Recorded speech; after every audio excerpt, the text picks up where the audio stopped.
हमारे मन को तृप्ति मिले कृष्ण चरणों में। जी प्रभु जी। राधा कृष्ण प्राण मोरा जुगल किशोर, राधा कृष्ण प्राण मोरा जुगल किशोर, जीवन मरने गति हर नाही मोर, जीवन मरने गति हर नाही मोर, राधा कृष्ण प्राण मोरा युगल किशोर, कालिंदीर कुले किली कदंबेर वना, कालिंदीर कुले किली कदंबेर वना, रतन बेदीरा पात सब दूजना, रतन बेदीरा पात सब दूजना, राधा कृष्ण प्राण मोरा जुगल किशोर, राधा कृष्ण प्राण मोरा जुगल किशोर, श्यामा गौरी अंगे दिबो चंदनेर गंधा, श्यामा गौरी अंगे दिबो चंदनेर गंधा, समर डुलावो कबे हिरिबो मुख चंद्र, समर डुलावो कबे हिरिबो मुख चंद्र, राधा कृष्ण प्राण मोरा जुगल किशोर, राधा कृष्ण प्राण मोरा जुगल किशोर, काठिया मलती निर्मला विबोध हार गले, काठिया मला तीर्मला विबोध हार गले, अधरे तुलिया दिबो कर्पूर तंबूले, अधरे तुलिया दिबो कर्पूर तंबूले, राधा कृष्ण प्राण मोरा जुगल किशोर, राधा कृष्ण प्राण मोरा जुगल किशोर, ललिता विशाखादि यत सखी वृंदा, ललिता विशाखादि यत सखी वृंदा, अज्ञाय करीबो शिवा चरण रविंद, अज्ञाय करीबो शिवा चरण रविंद, राधा कृष्ण प्राण मोरा जुगल किशोर, राधा कृष्ण प्राण मोरा जुगल किशोर, श्री कृष्ण चैतन्य प्रभु दासेरनु दास, श्री कृष्ण चैतन्य प्रभु दासेरनु दास, सेवा विलास करे नरोत्तम दास सेवाभिलाष करे नरोत्तम दास राधा कृष्ण प्राण मोरा गल किशोर राधा कृष्ण प्राण मोरा गल किशोर जीवन मरणे गति हर नाही मोर जीवन मरणे गति हर नाही मोर राधा कृष्ण प्राण मोरा युगल किशोर हरे कृष्णा धन्यवाद बहुत सुंदर माता जी। हरी बहुत सुंदर माता जी, हरि बोल हरी बोल माता जी, बहुत सुंदर माता जी, हरी बोल। धन्यवाद। कृष्ण सभी भक्तों को दंडवत प्रणाम। हरे कृष्ण में दत्त प्रणाम। सभी को दंड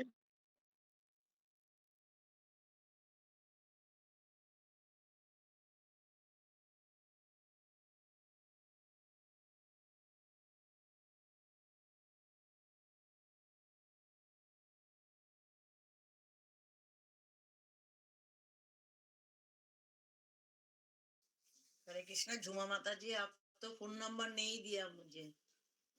जी माता जी, हरे कृष्णा। हाँ दूंगी मैं।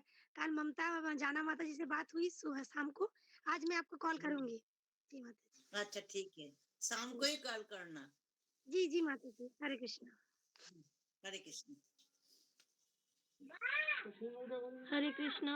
श्री भक्त के चरण में मेरा दंडवत प्रणाम। हरे कृष्णा हरे कृष्णा माता जी। हरे कृष्णा गुरु जी, दंडवत प्रणाम गुरु जी। दंडवत प्रणाम। कृष्ण गुरु का दंडवत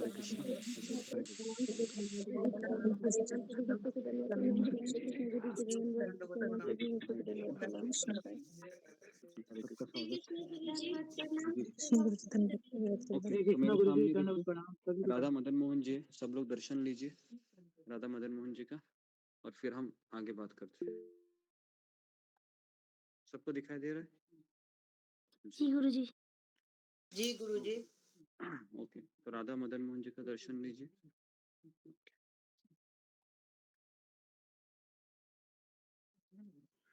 धन्यवाद गुरु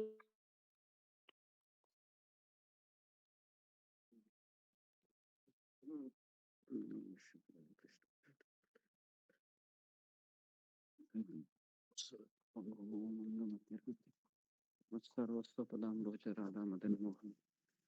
ओके, तो ये चरणामृत है आपके सामने, दिख रहा है सबको? जी गुरु जी। जी गुरु जी, चरणों में कृष्ण गुरु जी चरणों में दंडवत प्रणाम। सभी वैष्णव भक्तों को मेरा दंडवत प्रणाम। हरे कृष्ण। गुरु जी एक बार दर्शन करा दीजिए। हरे कृष्णा गुरु जी। दर्शन हो गया अभी। दर्शन ठीक 9 बजे ही हो, 9:15 तक आना चाहिए। अभी 10:30 बजे दिखा देता हूँ यहाँ से निकलते समय। जी, तो हम शुरू करते हैं। ओम अज्ञानतिमिरन्धस्य ज्ञानाञ्जनशलाकया चक्षुरुन्मीलितं येन तस्मै श्रीगुरुवे नमः। नमो विष्णुपादाय कृष्णप्रेष्ठाय भूतले श्रीमते राधानाथ स्वामीति नामिने। नमो विष्णुपदाय कृष्णप्रेष्ठाय भूतले श्रीमते भक्तिवेदांत स्वामिनिति नामिने। नमस्ते सरस्वती देवी गौरवाणी प्रचारिणे निर्विशेष शून्यवादी पाश्चात्य दोषतारिणे। हे कृष्ण करुणा सिंधु दीन बंधु जगतपते गोपेश गोपिका कांत राधा कांत नमोस्तुते। तप्त कांचन गौरांगी राधे वृंदावनेश्वरी वृषभानुसुते देवी प्रणमामि हरिप्रिय। वाञ्छाकल्पतरुभ्यश्च कृपा सिन्धुभ्यैव च पतितानां पावनेभ्यो वैष्णवेभ्यो नमो नमः। सरिता माता जी, सरिता कुमारी, माइक को बंद कीजिए। जय श्री कृष्ण चैतन्य प्रभु नित्यानंद श्री अद्वैत गदाधर श्रीवासादि गौर भक्त वृंद। हरे कृष्णा कृष्ण कृष्ण हरे हरे, हरे राम राम राम हरे। मुखम करोति वाचालम पंगुम लंघयते गिरि, यत्कृपा तमहं वंदे श्री गुरु दीनतारिणम। ओके, हरे कृष्णा। सारे भक्तों का स्वागत है। आज सोमवार का दिन है,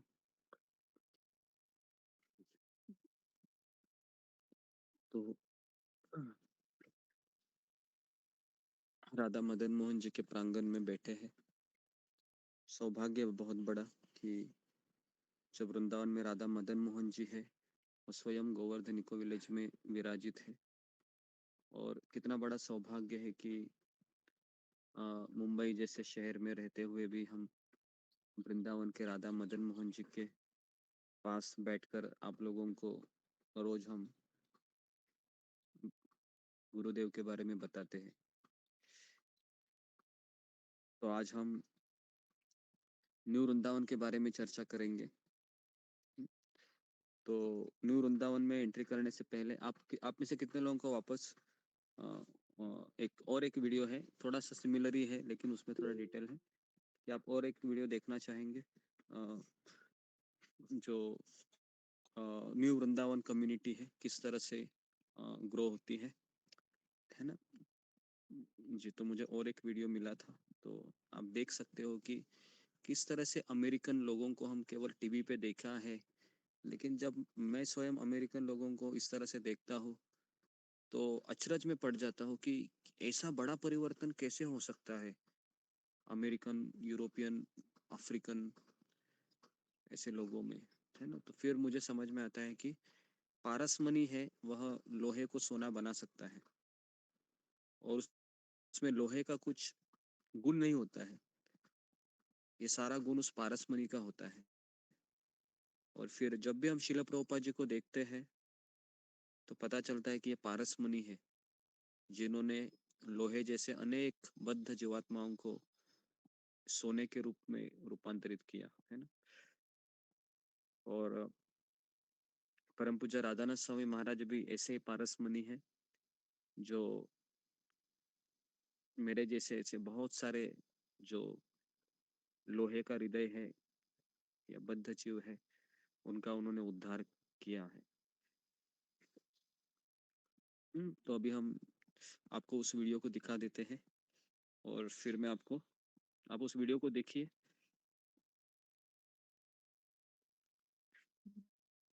न्यू वृंदावन का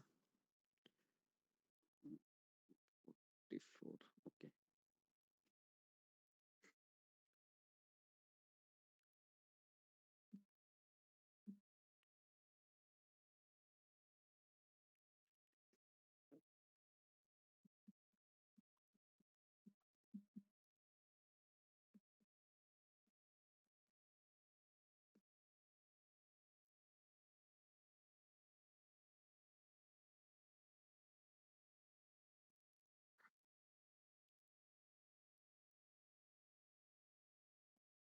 देखा था हमने।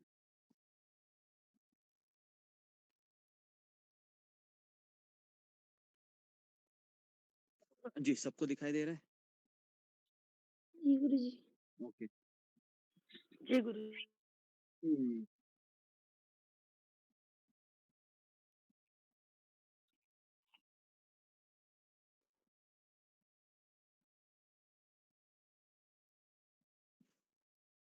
देखिए इस तरीके से न्यू वृंदावन लैंड है,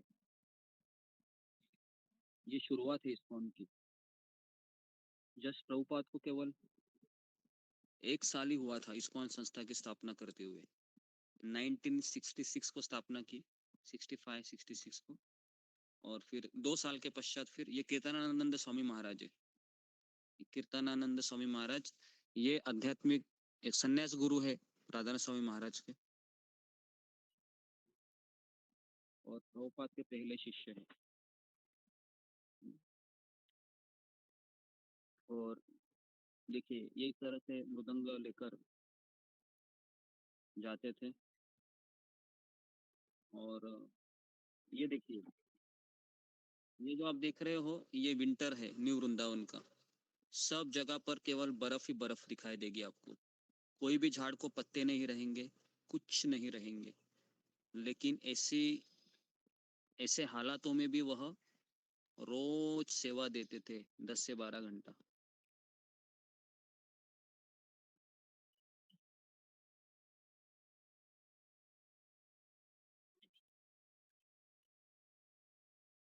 तो तमाल कृष्ण सॉरी कीर्तनानंद स्वामी महाराज कहते हैं कि शुरुआत में मैं और हयग्रीव हम दोनों ही थे, और केवल एक टोटल ऐसा लैंड था 120 एकड़ का, जो हमने $100 में खरीद लिया था लीज के लिए, मतलब भाड़े पे।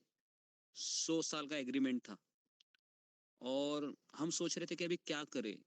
तो 3 भक्त है हमसे ज्वाइंट हो गए, हम 5 हो गए। और फिर हम सबसे पहले मंदिर का निर्माण करने के लिए हम एक छोटा सा घर बनाने का प्रयास किए। तो हमने ही चीनी हथौड़ी लिया और स्वयं हम कंस्ट्रक्शन करने लगे। जी, सबको दिख रहा है, देखो किस तरह से बनाया इन्होंने।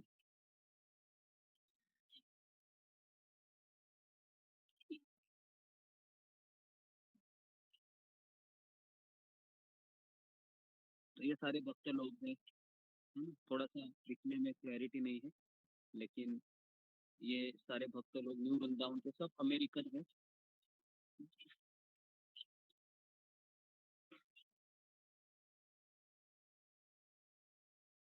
तो कीर्तनानंद स्वामी महाराज कह रहे थे कि हमने इस लैंड को इसलिए लिया था ताकि हम शिला प्रभुपाद जी की इच्छा को पूर्ण कर सके। और शिला प्रभुपाद जी भी चाहते थे कि मैं स्वयं यहाँ पर आऊँगा और आपको भगवान के विग्रह की पूजा कैसे करनी है, खेती कैसे करनी है, ये सब सिखाऊंगा, है ना। तो ये जो जगह था 120 एकड़ का जंगल की तरह, आज अगर हम वहाँ पर जाएंगे तो आपको आश्चर्य होगा कि किस तरह से जगह एक वृंदावन में परिवर्तित हुई है। तो इसलिए बार बार जब वृंदावन का ख्याल आता है तो हमें ये समझना चाहिए कि वृंदावन ये एक कॉन्शियसनेस है जो शुद्ध भक्त के हृदय में निवास करता है।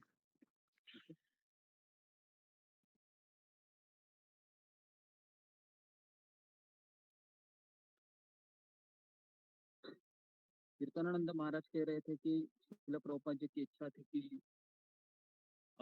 वृंदावन का निर्माण हो अमेरिका जैसे देशों में, और आप सभी भक्तगण एक साथ आकर हरे कृष्ण महामंत्र का जप करें, और आपके जीवन में कोई चिंता ना हो, और आपका सारा जीवन सुखी हो, आनंदित। तो शुरुआत में हमने ये अनुभव किया कि सादा जीवन और उच्च विचार को रखते हुए किस तरह से यहाँ पर जीवन हम जी सकते हैं। तो प्रभुपाद की यही इच्छा थी कि कैसे मेरे शरीर और मेरा आत्मा एक साथ बना रहे, है ना। मैं केवल शरीर के लिए 3 चीजें चाहिए रहती है, अन्न वस्त्र निवारा। बस प्रभुपाद कह रहे थे कि जो भी आपको यहाँ पर है सब मिलेगा। और राधानाथ स्वामी महाराज फिर बताएंगे कि किस तरह से यहाँ पर सारी चीजें आ गई। जी, तो ये है विग्रह है, सबको दिखाई दे रहा है विग्रह। ये न्यू वृंदावन के विग्रह है। इनका नाम क्या है? श्री श्री राधा वृंदावन चंद्र। हाँ, तो ये मैंने बताया था ना आपको, कुंभ मेला में प्रभुपाद ने जो मार्बल डिटीज को पहली बार वहां पर उन्होंने, है ना, इंस्टॉल किया था, वही डिटीज को वो न्यू वृंदावन के लिए लेके आए।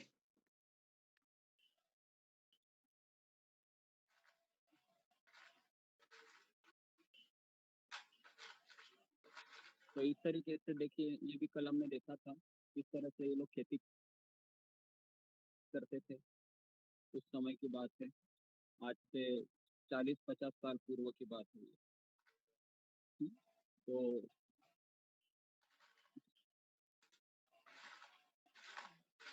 यहाँ पर तो महाराज यहाँ पर कह रहे थे 350 टन गेहूं ये लोग निकालते थे सारे भक्तगण। कितना?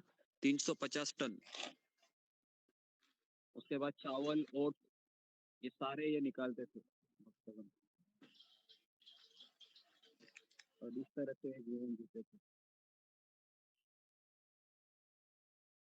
प्रभुपाद की इच्छा थी कि केवल छोटे कुछ पैसों के लिए इतनी दूर यात्रा करने से बेहतर है कि आप एक छोटा सा एक लैंड लीजिए और खाने पीने की व्यवस्था भगवान स्वयं करेंगे। तो यहाँ पर आप देख सकते हो किस तरह से भक्त है वह सारा चीज अकेले कर रहे हैं।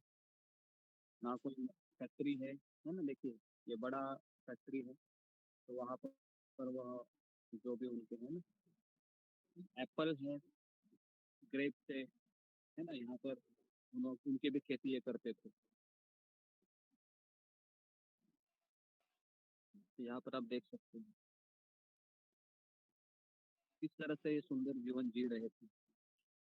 हम्म, देखिए ये उन्होंने किस तरह से अलग अलग तरीके के वेजिटेबल्स भी निकालते थे, फ्लावर्स निकालते थे, है ना।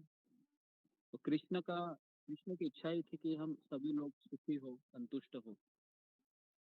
लेकिन प्रभुपाद हमेशा कहते थे कि हम ऐसे जगत में अभी रह रहे हैं जहाँ पर ये सिखाया गया है कि जब तक पैसा ना हो आप सुखी नहीं रह सकते। लेकिन प्रभुपाद जी कहते थे कि भगवान ने इतना बड़ा संसार बनाया है, प्रकृति दी है हमको, हम आसानी से भगवान को केंद्र में रख के देखो किस तरह से सारी चीजें ये देखो ये क्या है, इसको बोलते हैं मूंगफली है। हम्म, If one offer me love and devotion and Islam, so that's love and acceptance. देखिए कितने सुंदर सुंदर वेजिटेबल्स, फ्लावर।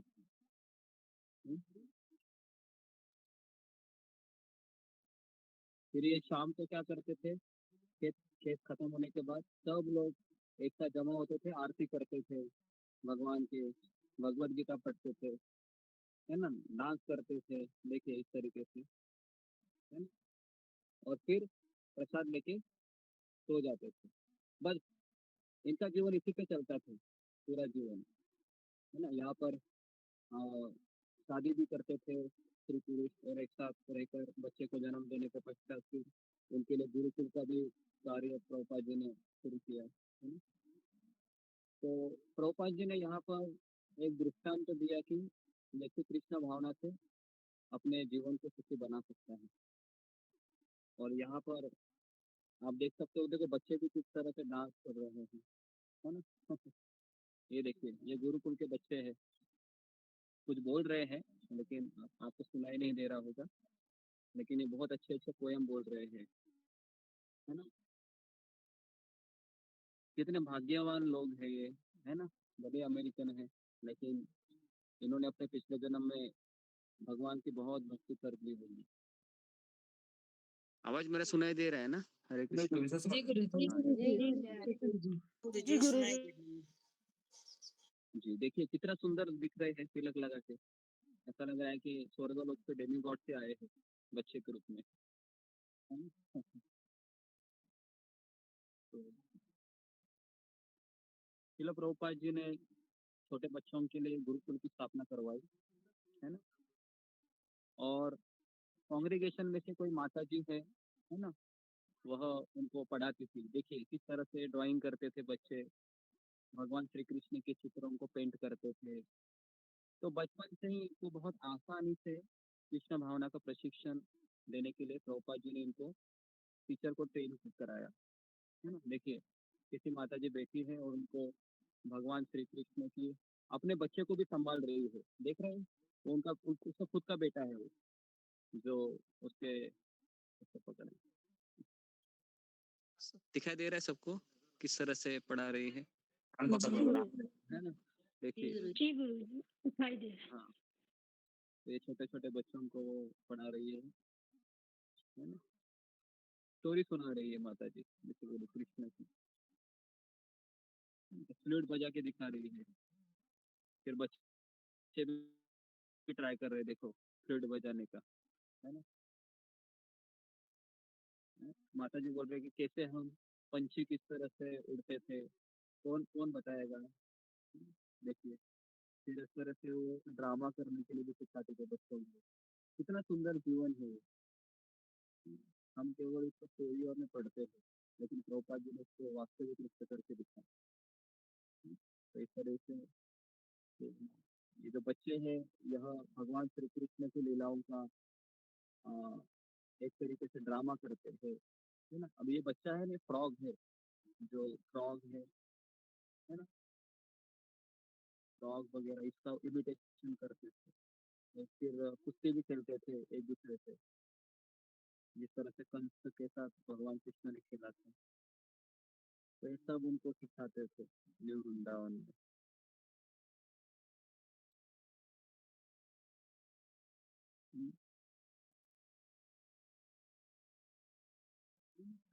प्रभुपाद जी हमेशा कहते थे कि ये बच्चे जब भक्त के घर में जन्म लेते हैं, ये सब लोग साधारण बच्चे नहीं हैं, इन्होंने पिछले जन्म में कृष्ण भक्ति करके आए हैं।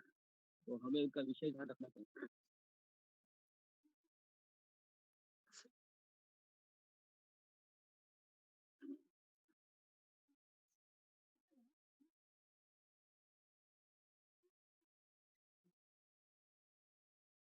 ये जो गाय है, इस गाय का नाम है कालिया।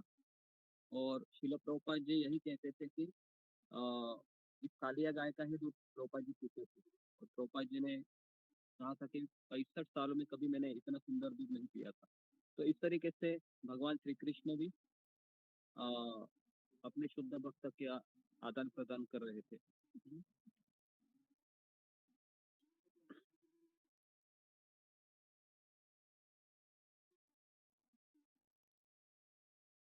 देखिए किस तरह से भक्त लोग सेवा के लिए जा रहे हैं।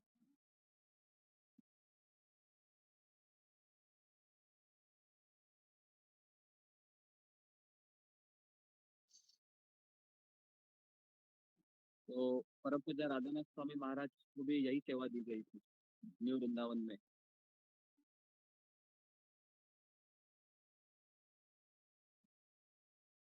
देखिए किस तरह से गाय है, कितने सुंदर सुंदर गाय है, देखिए ब्लैक एंड व्हाइट स्पॉट।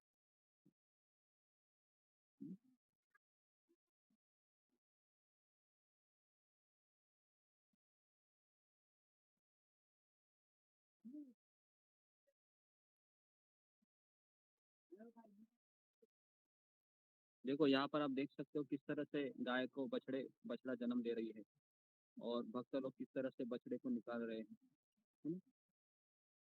और निकालने के बाद उसका नाम रख दिया गोविंद, है ना? और फिर ये गोविंद है, खेती में काम करने के लिए इसको ट्रेनिंग दिया गया, है ना।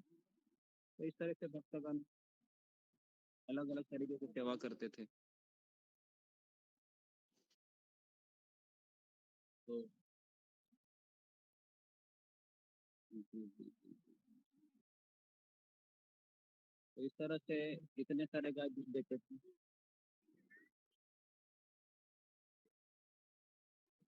प्रभुपाद जी का कहना था कि जो शास्त्रों को समझने के लिए हमें गाय का दूध बहुत आवश्यक है, क्योंकि गाय के दूध में वो चीज होती है जिससे हम हमारे जो ब्रेन में जो तंतु होते हैं उसको नरिशमेंट मिलती है, और उससे हम शास्त्रों को समझ सकते हैं।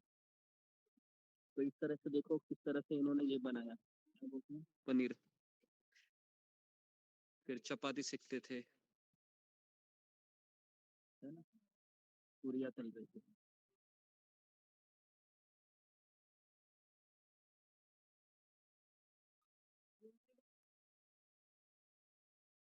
शिला प्रभुपाद जी ने अपने शिष्यों को सिखाया था कि किस तरह से भगवान के लिए भोग बनाना चाहिए।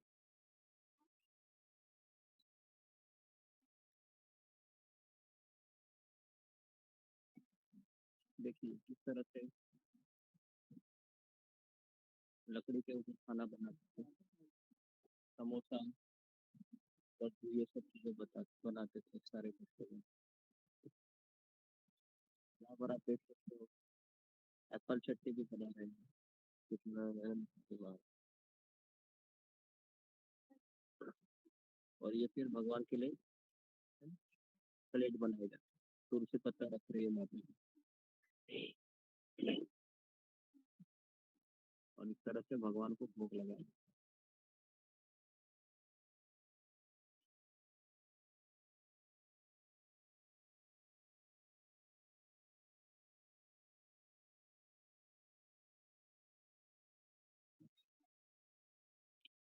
तो भोग लगाने के बाद इसको प्रसाद बन जाता था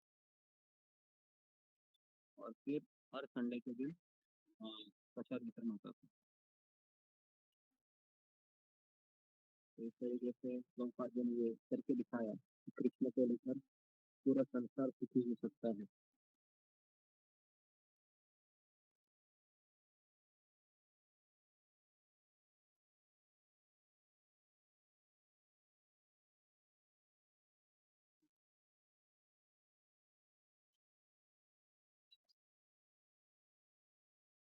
भगवान के लिए अलग अलग वस्त्र भी बनाते थे।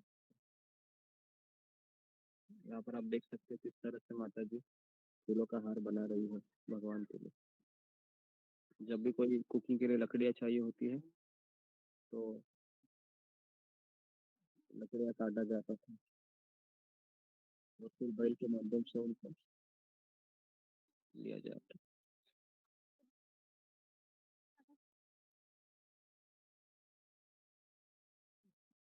ऐसा फिर उन्होंने पैलेस ऑफ गोल्ड बनाया, आप देख सकते हो। सारे लोग कर सकते हैं।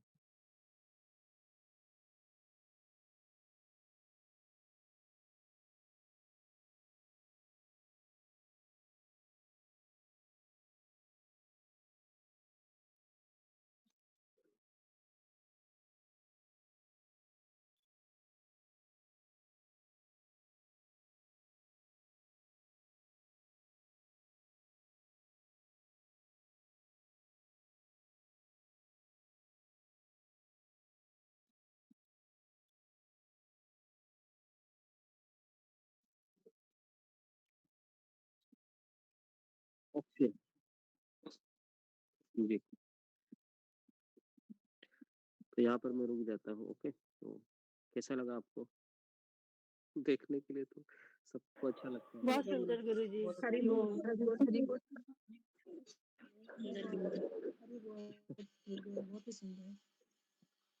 तो आप लोग ऐसा जीवन जीना चाहते हैं? कितने लोग जीना चाहते हैं ऐसा जीवन? फिंगर करो। आप लोग को कितने लोग ऐसा जीवन जीना चाहते हैं?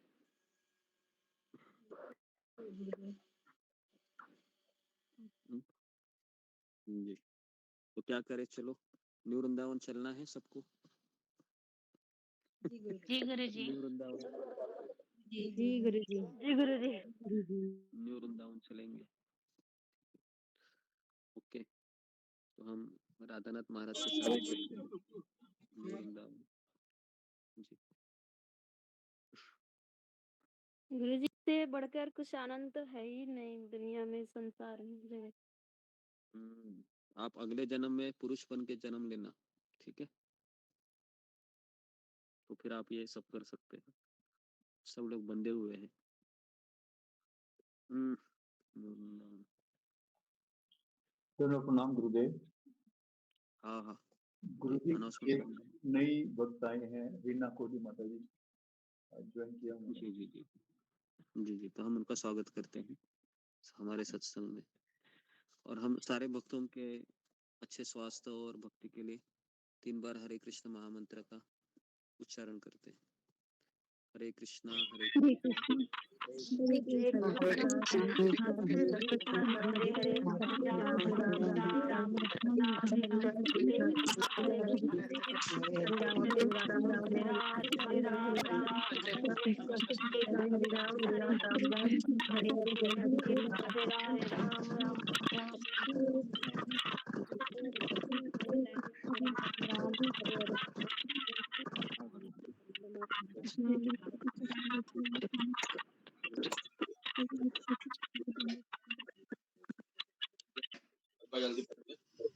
धन्यवाद। सब लोग माइक को बंद कीजिए।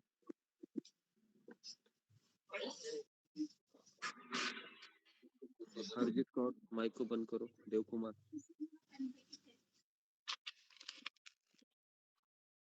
ओके, तो देखिए अभी हम न्यू वृंदावन के उन लीलाओं में प्रवेश करते हैं जो राधा नाथ स्वामी महाराज कल हमें बता रहे थे। तो कल हमने देखा था कि किस तरह से शिला प्रभुपाद जी को पत्र लिखा गया था कि हमने 100 एकड़ का लैंड प्रभुपाद जी खरीदा है आपकी प्रसन्नता के लिए। प्रभुपाद जी ये सुनकर बहुत खुश हुए। उन्होंने कहा मैं स्वयं वहां पर आऊंगा। और वो पहली बार 1968 में आए थे। कौन सा दिन था वो, किसी को याद है? कल हमने डेट भी बताई थी आपको, इसको याद है डेट? 6 मई और गुरुजी 21 मई 1969। हाँ, 21 मई 1968 या 69 है? 69 गुरुजी 69 है। 969 21 मई 1969। ओके, 1969 है ना, ठीक है। तो प्रभुपाद जी है वह सबसे पहले मॉन्ट्रियल में थे। मॉन्ट्रियल से वो 2 यूनिवर्सिटी में उन्होंने लेक्चर दिया। 2000 स्टूडेंट थे। 2000 के 2000 स्टूडेंट नाचने लगे प्रभुपाद जी को देखकर, और कुछ लोग बेंच के ऊपर नाचने लगे। बहुत प्रभुपाद जी ये देखकर बहुत खुश हुए किस तरह से अमेरिकन के जो नौजवान युवा है वो भी किस तरह से कृष्ण भावना को अपना रहे थे। फिर प्रभुपाद जी ने अपने सारे केंद्रों में ये सूचना रखी कि आप सारे लोग कॉलेज प्रीचिंग शुरू करो। और फिर उस समय कॉलेज में प्रचार करना शुरू हो गया।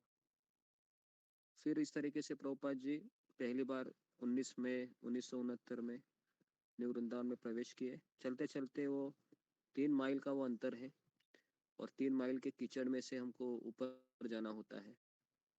प्रभुपाद जी गाड़ी से जा रहे थे, लेकिन हुआ ऐसे कि 1 माइल चलने के पश्चात गाड़ी कीचड़ में फंस गई। प्रभुपाद जी नीचे उतरे, उनके साथ उनके शिष्य भी उतरे, और वो चलते चलते चलते चलते वहां पर जा ही रहे थे। तो प्रभुपाद ने कहा कि अभी हम रुक जाते हैं।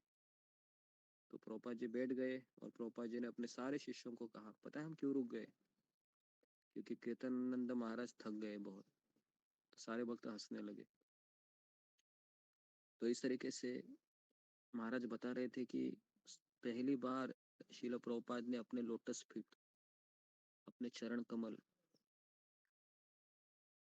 19 मई 1969 में इस न्यू वृंदावन की धरती पर रखे, और उसी समय इसको वृंदावन का स्वरूप प्राप्त हुआ। प्रभुपाद जी वहां पर आए। सारे भक्त प्रभुपाद को देखकर बहुत खुश हुए। प्रभुपाद को देखना है उनके जीवन की पूर्णता थी। प्रभुपाद के बारे में सुनना है उनके जीवन की पूर्णता थी। प्रभुपाद जी के बिना वो कुछ नहीं जानते थे। ऐसा प्रेम मैंने कभी नहीं देखा है स्वयं। प्रभुपाद लीलामृत जब हम पढ़ते हैं तो पता चलता है कि किस तरह से ये लोग पागल थे प्रभुपाद जी के लिए, कि अपना सारा जीवन ही उनको देने के लिए तैयार थे। और हमने ये भी देखा है कि किसी के लिए मरना बहुत आसान है, लेकिन किसी के लिए जीना बहुत कठिन है। तो ये लोग प्रभुपाद जी के लिए जी रहे थे। हर तपस्या को स्वीकार करते करते न्यू वृंदावन के उस बर्फीली पहाड़ियों पर अपने आप को रहने के लिए उन्होंने काबिल बनाया।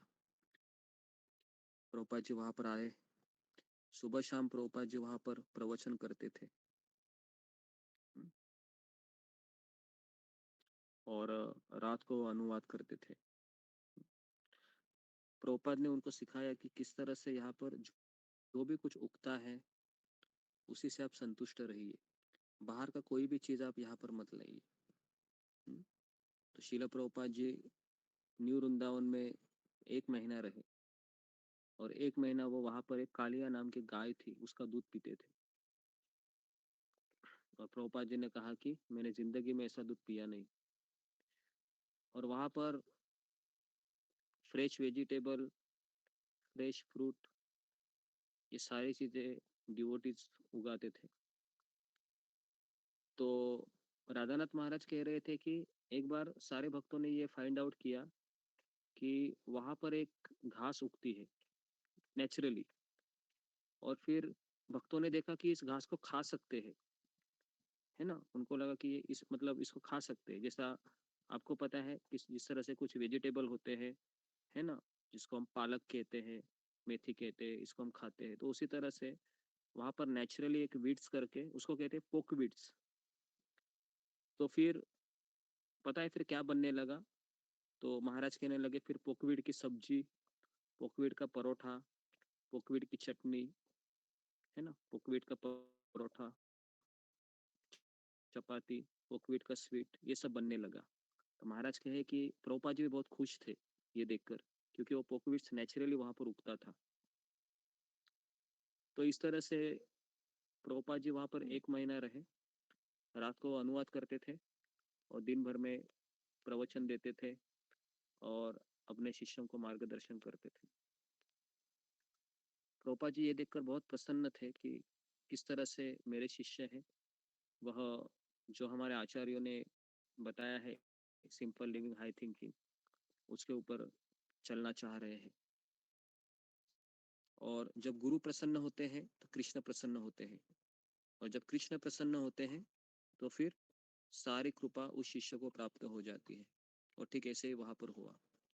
जब शिल प्रभुपाद जी देख रहे थे अपने शिष्यों को कि बहुत मेहनत कर रहे हैं, खेती में जा रहे हैं, है ना, गाय का वहां पर दूध निकाला जा रहा है, और सारे भक्त है सुबह 4 बजे मंगल आरती आते थे, जपा करते थे। तो प्रभुपाद जी ने जो चित्र अपने मन में संयोग कर अमेरिका आए थे, वो सब साकार होते हुए उनको दिखाई दे रहा था।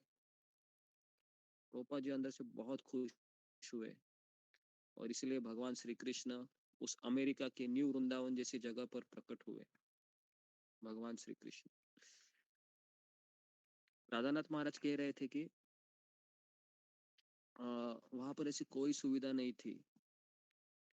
हम लोग टॉयलेट करने के लिए पीछे एक छोटी सी पहाड़ी होती थी, उसके पीछे जाते थे, और वहां पर एक खड्डा खोदते थे, और उसमें हम 2 नंबर करके फिर उसी बर्फ के ही बर्फ को तोड़ते थे, और उससे ही हम अपने मलमूत्र को साफ करके फिर हम नहाने के लिए उसी बर्फ के गोले को तोड़ तोड़ के हम उसी से नहा लेते थे। तो इसके लिए जब किसी को टॉयलेट आती थी तो बहुत डर लगता था, क्योंकि अभी नहाना पड़ेगा, तो इसके लिए हम ज्यादा खाते भी नहीं थे वहां पर, क्योंकि मंदिर का एक नियम है, पता है ना, मंदिर में नहीं सभी जगह पर अगर आप 2 नंबर करते हैं तो आपको क्या करना चाहिए? नहाना चाहिए। आपको नहाना चाहिए। जी, तो इस तरीके से तो प्रभुपाद जी वहां पर जून 23 तक रहे। प्रभुपाद कभी आए थे वहां पर? 19 मई को आए थे ना? 21 मई 21 मई, ओके। और कब तक रुके थे? 23 जून तक। 1 महीना प्रभुपाद जी रहे। आप सोचो, 1 महीना प्रभुपाद जी को देखना, सुबह शाम रात भर प्रभुपाद को खाते हुए। मैं तो बोल रहा हूँ कितने भक्त सौभाग्यशाली रहेंगे कि श्रील प्रभुपाद जी जैसे शुद्ध भक्तों को अपने सामने देख रहे थे, खाते हुए, सोते हुए, कथा करते हुए। अनबिलीवेबल लगता है, कितने भाग्यवान भक्त है ये।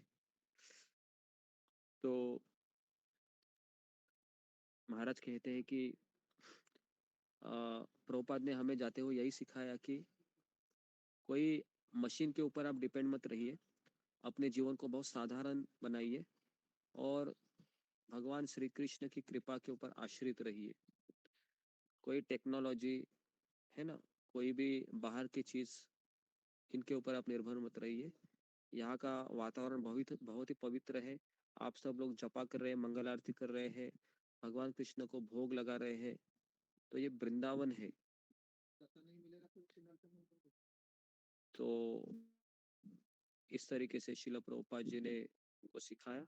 और जब प्रभुपाद जी जा रहे थे, जब प्रभुपाद जी जाने के लिए गाड़ी में बैठे, तो सारे भक्त प्रभुपाद जी को छोड़ने के लिए नीचे तक चले गए पहाड़ी के। और जब प्रभुपाद जी जब अपने गाड़ी में बैठे, तो सारे भक्त प्रभुपाद जी को उदास चेहरे से देख रहे थे। और जब प्रभुपाद जी की गाड़ी चली, तो सारे भक्त फिर नीचे झुककर प्रभुपाद जी को प्रणाम किए, और प्रभुपाद जी ने जो जो कहा था उन्हीं को याद करके करके वो जी रहे थे वहां पर। अनबिलीवेबल है ना? तो ऐसा नहीं कि ये कोई 5000 साल पुरानी स्टोरी हम पढ़ रहे हैं। ये स्टोरी केवल 50 साल पुरानी है, जो न्यू वृंदावन के उस, है ना, प्रभुपाद जी का जो मंदिर प्रभुपाद जी ने बनवाया, वहाँ का ये, है ना, जस्ट 1970 से 1980 1985 तक 15-20 साल वो यहाँ पर ऐसा ही जीवन चल रहा था। और प्रभुपाद जी ने ये भी सिखाया कि किस तरह से आप यहाँ के गायों की रक्षा कीजिए। और फिर प्रभुपाद ने जाते समय कहा था कि इस न्यू वृंदावन को हम अमेरिका का तीर्थ स्थली बनाएंगे, ताकि जितने भी अमेरिकन लोग हैं वो भारत न जाते हुए यहाँ पर आ सके, न्यू वृंदावन में, है ना, भगवान की खोज करते हुए। तो प्रभुपाद जी की ये सब योजना थी, है ना। फिर प्रभुपाद जी ने कीर्तनानंद स्वामी महाराज को बताया कि यहाँ पर 7 मंदिरों का निर्माण हो, राधा गोविंद जी, राधा श्याम सुंदर, राधा दामोदर, राधा रमन, है ना, राधा मदन मोहन, फिर राधा गोकुलानंद और राधा गोपीनाथ। तो ये सब प्रभुपाद जी के ड्रीम थे, है ना। और जब राधा स्वामी महाराज ने जब इस गोवर्धन इको विलेज को निर्माण किया, तो सेम जो जो इंस्ट्रक्शन प्रभुपाद जी ने दिए थे उस समय,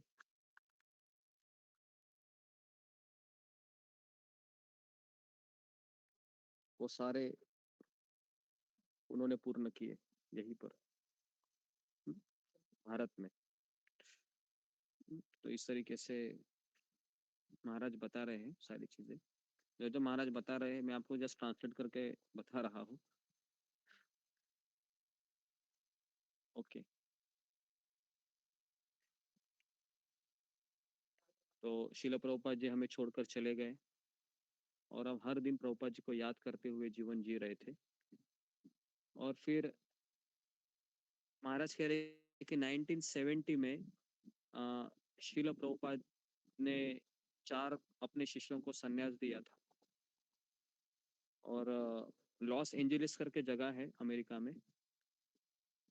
तो जब प्रभुपाद जी लॉस एंजलिस से जापान में चले गए, तो वो जो भक्त थे अमेरिका में आए, और उन्होंने सारे भक्त समुदाय को कहा था कि कुछ अलग ही उन्होंने कहा।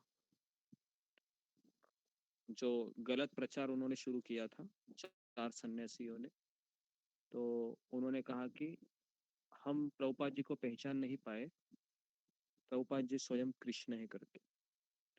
तो जब ये चीज हो, तो ये 4 सन्यासी के नीचे बहुत सारे भक्तगण थे, इनोसेंट थे, ये सारे इनोसेंट भक्त है। ये इनको कुछ समझ में नहीं आ रहा था ये क्या हो रहा है करके। तो जब शिला प्रभुपाद जी को पता चला कि ये 4 सन्यासियों ने इस तरह से प्रीचिंग करना शुरू किया है, तो प्रभुपाद जी बहुत क्रोधित हो गए, बहुत गुस्से में थे प्रभुपाद जी। प्रभुपाद जी ने कहा कि मैं उन 4 मेरे शिष्यों का मुंह देखना नहीं चाहता हूँ, मैं आज ही उन 4 लोगों को मेरे इस्कॉन से बहिष्कृत करता हूँ। प्रभुपाद जी ने उनको निकाल दिया। लेकिन प्रभुपाद जी दयालु भी थे, तो अगर वो 4 सन्यासी वापस आना चाहते इस्कॉन में, तो उनको सिद्ध करके दिखाना होगा कि उन्होंने जो किया वो गलत है, और उन्होंने कृष्ण भावना का प्रचार भी करना चाहिए। तो हुआ ऐसे कि वो जो 4 शिष्य थे, है ना, वो 4 शिष्यों ने फिर अपनी गलती को मान लिया, और उस गलती के पश्चाताप को चलते हुए उन्होंने अमेरिका में बहुत सारे केंद्रों की निर्मित की। तो इससे प्रभुपाद जी बहुत खुश हुए, और उन्होंने इस्कॉन में ले लिया। तो इस घटना में प्रभुपाद जी बता रहे थे, सॉरी राधानाथ महाराज बता रहे थे इस घटना के बारे में, कि डेविएशन है ये हो सकता है, लेकिन डेविएशन हमारे अंदर हो सकता है, लेकिन फिलॉसफी में हमको डेविएशन बिल्कुल नहीं करना है। जो हमारे आचार्यों ने हमें बताया है, जो हमने हमारे गुरु से सुना है, वही आपको रिपीट करना है। आपको आपके मन का कुछ नहीं डालना है। ये हमारा स्ट्रिक्टली इस्कॉन पे फॉलो होता है। कहीं पर भी आप जाओ इस्कॉन के केंद्रों में, कहीं पर भी मंगल आरती आपको वही मिलेगी, नरसिंह आरती वही मिलेगी, तुलसी आरती भी वही मिलेगी। र का यहाँ का र का रा नहीं होगा, और म का मा नहीं होगा। ये मैंने देखा है 20 साल में। अलग अलग जगह पर गए, अलग सब पहनावा भी वही रहेगा, ब्रह्मचारी रहेगा, धोती कुर्ता पहनेगा, तिलक भी वही है, कंठी माला भी वही है, सब वही रहता है। और ये आपको केवल इस्कॉन में ही मिलेगा, दावे के साथ कहता हूँ मैं, और कहीं नहीं मिलेगा आपको। इस्कॉन भी इतनी पंक्चुअलिटी है, इतनी डिसिप्लिन है कि जितना आपको और कहाँ पर भी कौन से भी संप्रदाय में नहीं मिलेगा। तो ये हमारा बहुत बड़ा परम सौभाग्य है कि हम श्रील प्रभुपाद जी के अनंत अनंत आभारी है कि उन्होंने हमें ये सब कुछ दिया। तो हमें रोज प्रभुपाद जी के प्रति कृतज्ञता व्यक्त करनी चाहिए, क्योंकि आज हम जो भी कुछ कर रहे हैं वो श्रील प्रभुपाद जी की इच्छा से हो रहा है, हमारे इसमें व्यक्तिगत कुछ नहीं है। अगर हम भक्ति में भी आए हैं उसके लिए भी किसी भक्त का कृपा है। हाँ, अगर हम भक्ति से जाएंगे वो हमारी मूर्खता रहेगी, इसको हम कह सकते हैं, और हम मूर्खता वो कई बार करते हैं। तो इसके लिए हमें इसके लिए सावधान होना चाहिए। तो प्रभुपाद जी इस तरह से छोड़कर चले गए हम सबको और इंस्ट्रक्शन देके चले गए। और फिर ये जो 4 सन्यासी थे उन्होंने बहुत सारी चीजें बताई और फिर इन्होंने रिपेंटेंस भी किया। तो प्रभुपाद जी ने फिर उनको वापस स्वीकार भी किया, क्योंकि वो बहुत पावरफुल लोग थे, वो 4 सन्यासी, है ना। क्योंकि प्रभुपाद जी के बाद वही थे 4 जिन्होंने ये सब प्रोपागेंडा फैला होता। प्रभुपाद जी इतने दुखी हुए उस समय, प्रभुपाद जी रात भर सोए नहीं 2 दिन। मैं क्या करूं इतना बड़ा, कि कैसे करे किसी। फिर प्रभुपाद जी ने स्ट्रिक्ट एक्शन ले लिया। फिर प्रभुपाद जी ने जीबीसी का निर्मित किया। जीबीसी का अर्थ है गवर्नमेंट बॉडी कमीशन, जो इस्कॉन के सारे गतिविधियों को देखती है। फिर हमारे इस्कॉन का मैनेजमेंट एक ऐसा मैनेजमेंट है जो आपको बाहर की जो लोग हैं ना, जो कंपनीज में काम करते हैं, उनसे भी बड़ा मैनेजमेंट इस्कॉन में है। इस्कॉन में कोई भी चीज है पूछ के बिना नहीं की जाती है, और अगर कुछ फाइंड आउट होता है तुरंत उनको बैन किया जाता है। इतना स्ट्रिक्ट है इस्कॉन में, और स्ट्रिक्टनेस की वजह से ही इस्कॉन अभी ग्रो हो रहा है। तो इसलिए प्रभुपाद हमेशा कहते थे कि डिसिप्लिन के बिना डिसिपल नहीं हो सकता। डिसिप्लिन मतलब उसको 4 बजे उठना ही है। डिसिपल कभी आलसी नहीं हो सकता, कभी नहीं। नहीं तो वो डिसिपल नहीं उसको कहला, उसको डिसिपल बनना ही नहीं चाहिए फिर, अगर वह डिसिप्लिन नहीं कर सकता। तो इसके लिए हम ट्रेनिंग पीरियड में हैं अभी। अपने आप को हम ट्रेनिंग 3 साल 5 साल, किसी को 10 साल लगते हैं, है ना। तो इस तरीके से फिर महाराज कह रहे हैं कि प्रभुपाद जी ने उनको अंदर ले लिया। और क्योंकि और प्रभुपाद ने फिर उधर बड़ा प्रवचन दिया। प्रभुपाद ने कहा कि आध्यात्मिक गुरु कभी भगवान नहीं बन सकता इसके ऊपर, लेकिन एक शिष्य के लिए आध्यात्मिक गुरु भगवान के जैसा ही होता है। भगवान के जैसा मतलब भगवान के जैसे ही पूजा होती है। उसको भी अगरबत्ती, दिया, मोरपंख सब अर्पण किया जाता है। उसका भी अभिषेक होता है, दूध दही, है ना। मैंने एक डीपी में मैंने राधानाथ महाराज का एक फोटो रखा है, आप सबने देखा होगा उसको, जी गुरुजी। है ना। देखा जी होगा तो किस तरह से राधानाथ महाराज के चरणों की सेवा करते हैं उनके शिष्य, है ना। तो जिस तरह से हम भगवान को अभिषेक करते हैं, पंच अभिषेक, है ना, दूध दही घी और हनी और फ्रूट का जूस, तो वैसे ही हम गुरु के चरणों का भी वैसे ही अभिषेक करते हैं। तो श्रील प्रभुपाद जी ने इस बात पे जोर दिया कि गुरु कभी भगवान नहीं हो सकता, लेकिन शिष्य के गुरु भगवान के जैसा ही है। तो इस पे उन्होंने बड़ा लेक्चर दिया न्यू वृंदावन में उस समय। और श्रील प्रभुपाद जी पाश्चात्य देश में इसलिए आए थे ताकि वह पाश्चात्य देशों का जो निराकारवादी तत्व ज्ञान है उसको वो नाश करने के लिए आए थे। इसके लिए प्रभुपाद जी का प्रणति मंत्र में क्या है? निर्विशेष शून्यवादी पाश्चात्य देश तारीने, है ना।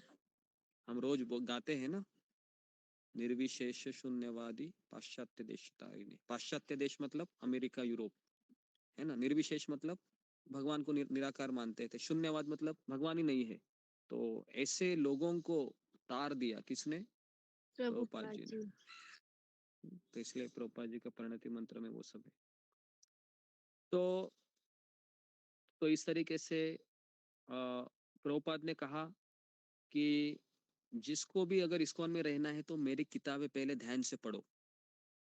मेरी किताबें पढ़े बिना अगर कोई कहेगा मैं प्रभुपाद का फॉलोअर हूँ, तो प्रभुपाद कहते हैं वो मेरा फॉलोअर नहीं है, क्योंकि अगर मुझे जानना है उसको तो पहले मेरी किताबें पढ़ो, है ना। तो जब भी हम पहले इस्कॉन में आए थे तो हमको यही बोला जाता था, किताब पढ़ा क्या तुमने, किताब पढ़ा क्या, किताब पढ़ा। मैं बोला किताब इतना पढ़ने के लिए क्यों कहते हैं ये, अब पता चल रहा है, क्योंकि हमारा डेविएशन तुरंत हो सकता है, क्योंकि इतना मायावाद, शून्यवाद ये सब भरा हुआ है भारत में, है ना। तो इसके लिए हमको समझ में नहीं आता है। तो इस तरीके से महाराज कह रहे हैं कि फिर इनको वापस ले लिया न्यू वृंदावन की कम्युनिटी में। ओके, तो अभी हम तीसरे लेक्चर में जा रहे हैं, जिसमें अभी महाराज अपने बारे में थोड़ा सा इसमें बताएंगे। सबको आनंद आ रहा है सुनने को, अच्छा लग रहा है? जी गुरु जी। बहुत जी आनंद। गुरु जी, बहुत अच्छा लग रहा है। ओके, अच्छा लग रहा है। कुछ गैस पे चूल्हे पे मत कुछ रखिए, हाँ क्या, नहीं तो कुछ प्रॉब्लम बहुत हो ही अच्छा जाएगा लग रहा है गुरुजी, जी। बहुत अच्छा। ओके,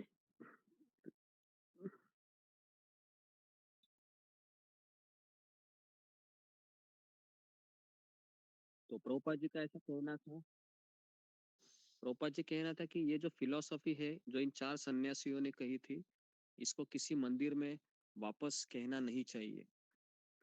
प्रभुपाद जी कह रहे थे कि हमारे सोसाइटी में ये सारी चीजें बिल्कुल अलाउड नहीं है ना। तो इस तरीके से 1970 में ये हुआ था, और प्रभुपाद जी ने उनको 1971 में वापस प्रभुपाद जी ने उनको ले लिया इस्कॉन में और उनको सन्यासी रखा। अगर उनके नाम में बताऊंगा नहीं आपको, लेकिन क्योंकि उनके नाम है, ये बहुत ही प्रभुपाद जी के बड़े भक्त बाद में बने, तो बाद में बताऊंगा मैं आपको 4 सन्यासी कौन थे। तो देखिए, गलती सबसे होती है, लेकिन गलती को स्वीकार करना first step, and second step स्वीकार करने के बाद आपको जो कहा जाता है उसको फॉलो करना, सेकंड स्टेप। 2 चीजें अगर हम करते हैं तो प्रभुपाद हमारे गुरु और कृष्ण हमें माफ कर देंगे। लेकिन हम ये सोचेंगे मैंने गलती किया है, लेकिन गलती तो सबसे होती है तो मुझे माफ कर दो आप। नहीं, गलती सबसे होती है, लेकिन गलती का पश्चाताप भी कराना चाहिए अपने। तो प्रभुपाद जी ने उनको ये सब किया, और प्रभुपाद जी ने फिर यहाँ पर राधा वृंदावन चंद्र का इंस्टॉलेशन किया, और 1972 में महाराज कह रहे कि मैं भारत से पहली बार यहाँ पर आया। अभी अभी रियल लेक्चर शुरू हो रहा है यहाँ से। तो अभी आप जो सुनेंगे ये महाराज अपने बारे में हृदय से बोल रहे हैं, हृदय से।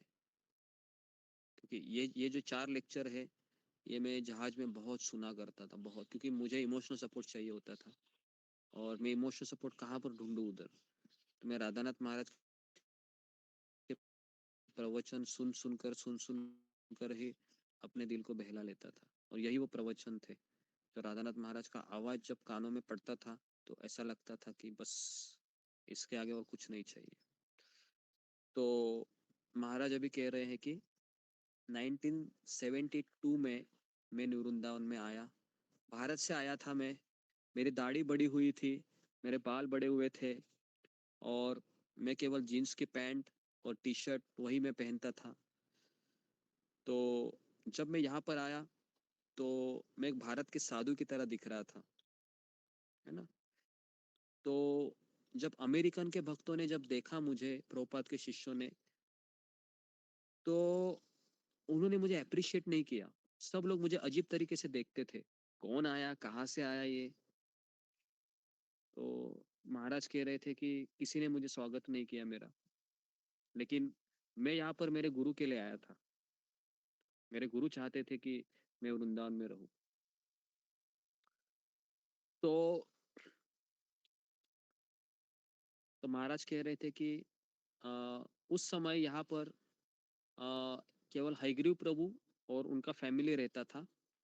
तो उसकी पत्नी का नाम था श्यामा देवी दासी और उनका एक लड़का था सांब। ये तीनों ऊंची पहाड़ी पे रहते थे। और महाराज कह रहे थे कि जो रोड था मेन रोड से, जो 3 माइल का जो कीचड़ का रोड, उसको हमने नाम दिया था अगासुर। क्या नाम दिया था? अगासुर। अगासुर पता है ना कौन है? जो भगवान कृष्ण की लीला में है ना, अजगर को मार देते हैं। तो भक्तों ने पूछा कि आप अगासुर क्यों नाम दिया था उसको? क्योंकि महाराज ने कहा कि उसके अंदर जो भी आ जाता है ना, वो रोड उसको निगल लेता है। तो इसके लिए उसका नाम अगासुर दिया था, उस रोड का नाम। तो इस तरीके से महाराज कह रहे थे कि वहां पर 2 जगह था। एक ब्रह्मचारी आश्रम जहाँ पर राधा वृंदावन चंद्र के विग्रह थे, और एक ब्रह्मचारिणी आश्रम था। तो वहां पर भी एक विग्रह थे। उसका नाम उस विग्रह का नाम पता नहीं, लेकिन वहां पर 2 जगह थे। एक बहुलावन करके एक था, और एक है, इसमें याद नहीं, इसमें मुझे अभी तक सुनाई नहीं दिया है। तो 15 भक्त थे। उसके बाद 700 से 800 भक्त वहां पर रहने लगे। तो जब भी मैं प्रसादम के लिए बैठता था वहां पर, तो एक बार मुझे किसी ने कहा कि तुम्हें प्रसाद मिला क्या? तो महाराज कहे कि नहीं मिला। तो बोलता कि कोई आया था यहाँ पर? कोई नहीं आया था। तो इस तरीके से फिर 10 मिनट के बाद कोई आकर कहा कि प्रसाद खत्म हुआ है। तो महाराज कहे कि मैं कुछ कहा नहीं। तो मेरे साथ ऐसा कई बार होता था। तो क्योंकि मेरा हुलिया ही ऐसा था कि मेरे बाल बड़े हुए थे, तो मैं साधु की तरह दिखता था, और ये लोग सब लोग टकला करते थे, शिखा रखते थे, साफ सुथरे दिखते थे। तो मेरे पास कोई आने के लिए तैयार नहीं था। तो इस तरीके से मैं वहां पर दिन गुजार रहा था। लेकिन जब पहले दिन मैं वहां पर गया, तो मैनेजमेंट के जो अथॉरिटी है, उन्होंने मुझे सेवा दिया। तो महाराज का पहला सेवा कौन सा था? मैंने बताया था, कौन बताएगा? फिंगर भाई पुरी। से नहीं नहीं, फिंगर को रेस्ट कीजिए। घास को वाड़ने का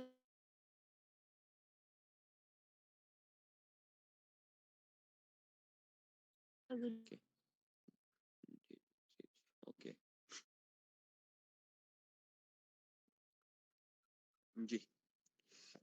सब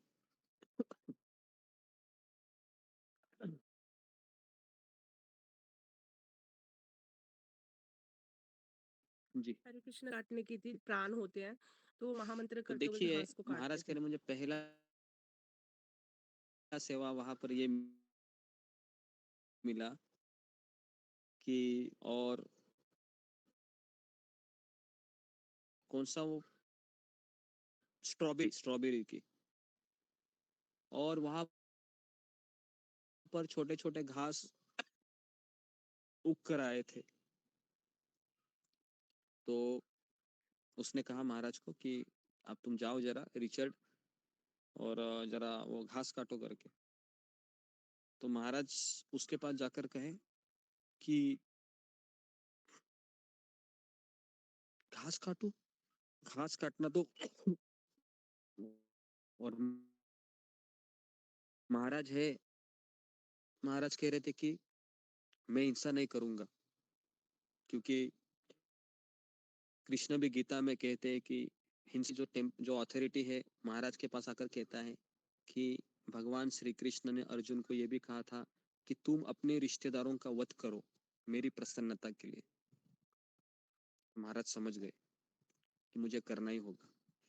तो पहली सेवा, पहला ही दिन। लेकिन महाराज को वहां पर अच्छा लगा? महाराज को वहां पर अच्छा नहीं लगा। लेकिन महाराज ने स्वीकार किया, ठीक है। तो महाराज क्या करते थे पता है क्या? ऐसे सो जाते थे, ऐसे थोड़ा सा ऐसे झुकते थे और उसके रूट को अप्रूट करने से पहले हरे कृष्ण हरे पूरा महामंत्र बोलते थे, क्योंकि महाराज ने पढ़ा था कि अगर मृत्यु के समय ये हरि नाम लेगा या सुनेगा तो ये भगवत धाम जाएगा। तो महाराज क्या करते थे जितने भी वहां पर वो वीड्स थे सबको महाराज ऐसे ही करते थे। अनबिलीवेबल है। आपने कभी ऐसा सोचा है? सोचा भी ऐसा आपने कभी कोई ऐसे झाड़ को काटते समय? हाँ? जी, कितने लोगों ने ऐसा सोचा भी है? सोचा है? अगर सोचा है तो जी गुरुजी। महान आत्मा है आप लोग भी। नहीं गुरुजी, सोचा नहीं। ओके। आप तुलसी माँ को जब काटा जा रहा था तो हम सोच तुलसी नहीं, हर चीज। कभी कभी हम गार्डन में भी बैठते हैं तो पता है हाथों को कुछ ऐसा हो जाता है कि हम कभी कभी घास उखाड़ने लगते हैं वहां पर। देखा है आपने? ऐसा भी होता है कई बार। ऐसे गार्डन में बैठे हैं, वहां पर ऐसे घास रहती है, बिना कुछ सोचे बिना कुछ समझे हम बस उसको निकालते रहते हैं, है ना? ओके। तो जी, तो इस तरीके से जी, तो अभी समय हो गया है, 5 मिनट में 10-20 को मैं वाइंड अप करता हूँ, क्योंकि ये कथा ऐसी है कि सुनाते सुनाते जाऊंगा तो पूरा दिन निकल जाएगा इसी में। ओके। तो फिर उस अथॉरिटी ने कहा कि भगवान कृष्ण ने ये भी कहा है कि गीता में कि जीवित व्यक्ति के लिए तुम्हें शोक नहीं करना चाहिए और मरे हुए व्यक्ति के लिए भी शोक नहीं करना चाहिए, इसलिए तुम काटो उसको। महाराज ने अपना मुंडी हिलाया, अभी मैं कुछ बोल नहीं सकता है। तो मेरा पहला दिन का सेवा खत्म हुआ। उससे पहले महाराज क्या करते थे? एक जगह पर बैठकर ध्यान किया करते थे, बराबर है?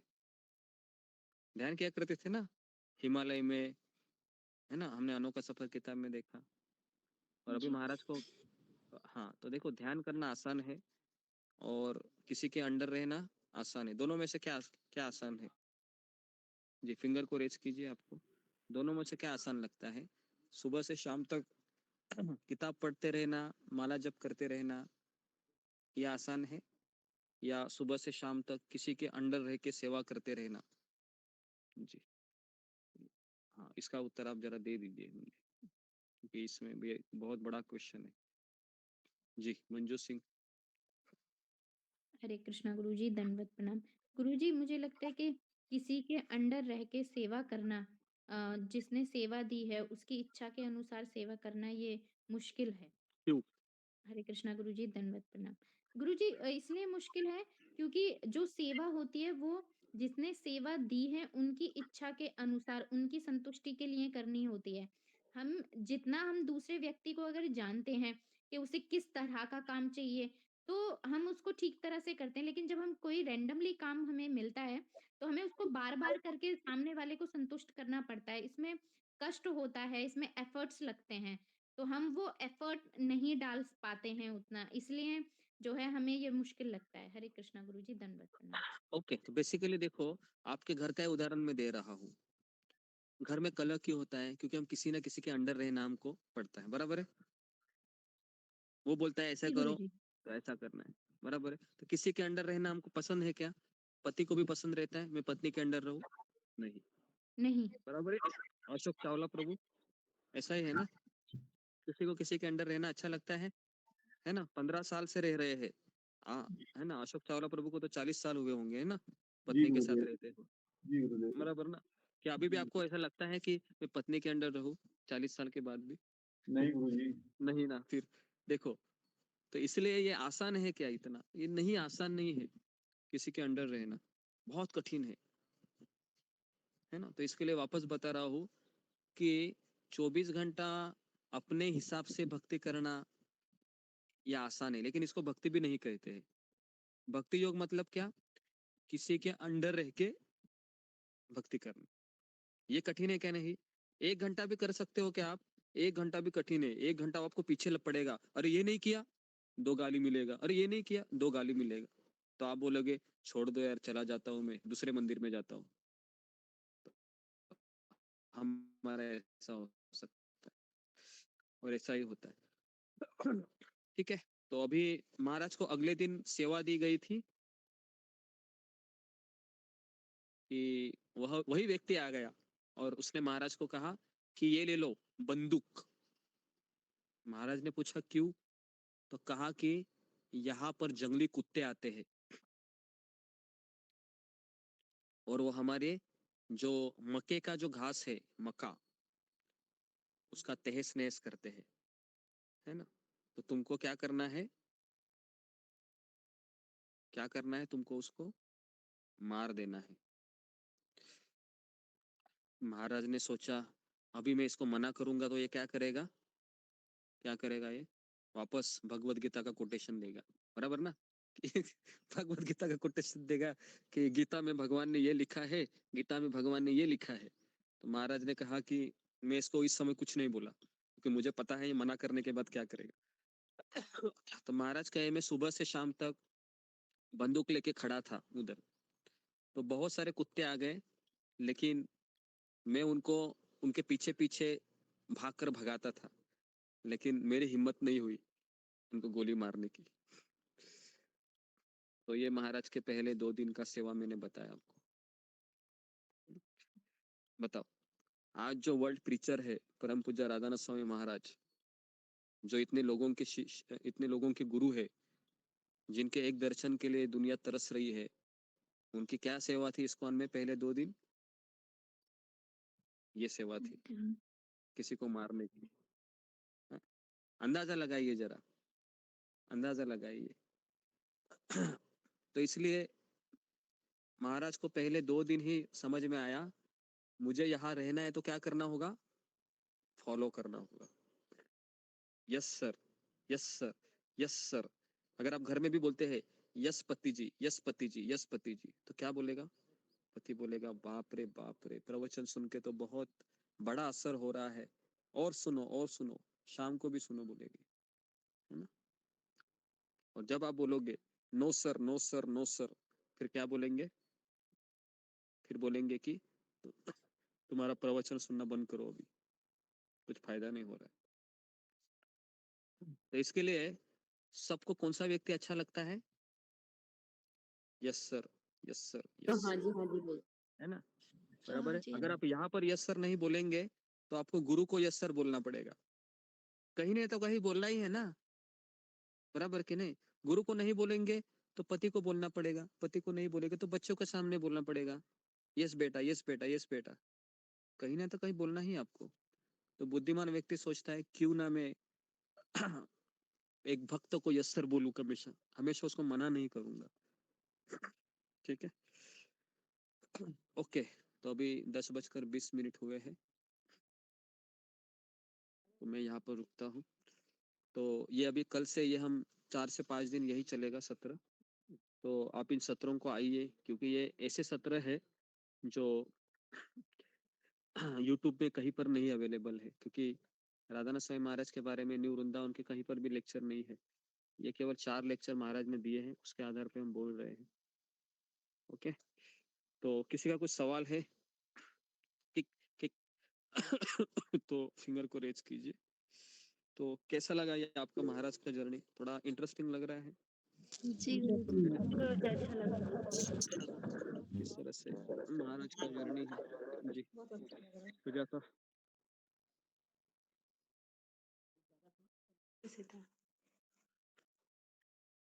मंजू सिंह। हरे कृष्णा गुरुजी, दंडवत प्रणाम। गुरुजी, एक चीज तो मेरे को ये क्वेश्चन आया कि जो गुरु महाराज को जो है मारने के लिए कुत्तों को बोला, तो मतलब ये तो एक तरह से हिंसा हो गई, है ना? महाराज जी भी नहीं मारना चाहते थे, तो मतलब इसको हमें कैसे देखना चाहिए? और दूसरा एक प्रश्न था, कल आप बता रहे थे कि पहले जब गुरु महाराज ने जो है राधा गोपीनाथ मंदिर की जब स्थापना की थी, तो वहाँ एक डिस्प्यूट हो गया था, तो वो क्या था गुरुजी इसके बारे में भी बताइए। हरे कृष्णा गुरुजी, दंडवत प्रणाम। नहीं, पहला है कि हिंसा मतलब पूरे गीता में तो हिंसा ही दिखाई दे रही है ना। गीता क्या है? हिंसा ही तो है एक तरीके से, कि सारे लोगों को भगवान ने कहा कि मार डालो सबको, युद्ध करो युद्ध करो युद्ध करो। तो भगवान की इच्छा है युद्ध करो तो युद्ध करो, भगवान की इच्छा है युद्ध मत करो तो युद्ध मत करो। तो बेसिकली भगवान की इच्छा है तो उसी को हम धर्म कहते हैं। तो यहाँ पर भगवान श्री कृष्ण के प्रतिनिधि है, वो कह रहे हैं कि महाराज को, कुत्तों को मार दो। तो महाराज को पाप लगेगा क्या अगर कुत्ते को मारते थे? तो ये नहीं। समझना है पहले। महाराज को पाप नहीं लगेगा, क्योंकि वो किसकी इच्छा से मार रहे हैं? अगर कुत्तों को मारा तो भी उसकी इच्छा से मार रहे हैं ना, उनके जो अथॉरिटी है।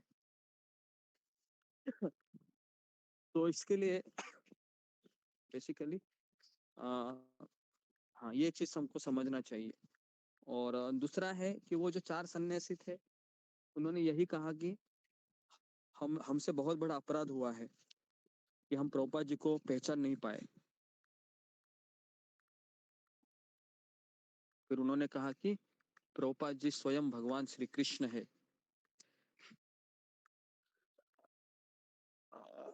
और ये हमारे इस्कॉन के तत्वज्ञान के खिलाफ है कि हम गुरु को भगवान माने।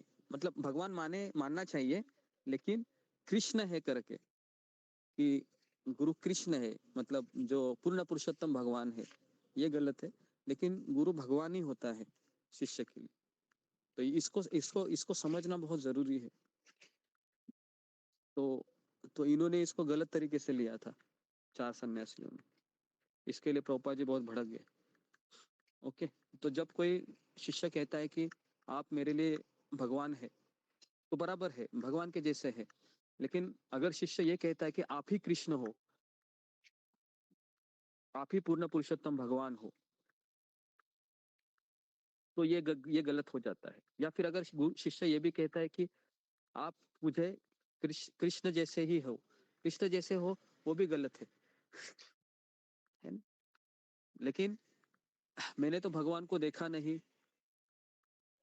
लेकिन मेरे गुरु है, मुझे कृष्ण के पास लेके जा रहे हैं, तो मेरे लिए यही भगवान है, इस तरीके से। तो ये भी ठीक अंडरस्टैंडिंग है। तो बेसिकली भगवान और गुरु ये अलग है, लेकिन शिष्य के लिए एक गुरु है, वो भगवान के जैसा ही है, या उसको भगवान ही मानना चाहिए, लेकिन भगवान अलग है, इस तरीके से। ओके, समझ में आया? जी, देवी जी मंडल। गुरुजी। दंडवत प्रणाम गुरुजी। हरे कृष्णा। सभी भक्तों के चरणों में दंडवत प्रणाम। गुरुजी, जो आप बताए वो तो आज बहुत मतलब अच्छा लगा, और ये देख के भी बहुत अच्छा लगा। तो ये पूछना था कि अभी भी जैसे कि वहाँ पे न्यू वृंदावन में यही पद्धति अपनाई जाती है वहाँ पे भक्तों के द्वारा? जी जी जी, अभी तो लेकिन मिडल में कुछ क्राइसिस हुए थे, वो मैं आपको बताऊंगा। लेकिन अभी अगर आप जाओगे तो इस्कॉन के अंडर है। लेकिन कुछ 5-6-7 साल न्यू वृंदावन कम्युनिटी इस्कॉन के अंडर नहीं थी, इस्कॉन से इसको निगलेक्ट किया गया था। उसका कारण वगैरह सब बताऊंगा मैं। लेकिन अभी जी। अगर आप जाओगे तो वहां पर सब कुछ नॉर्मली है, ऐसे ही चल रहा है इस्कॉन पे। जी गुरुजी। ओके, प्रीति अग्रवाल। हरे कृष्णा गुरुजी।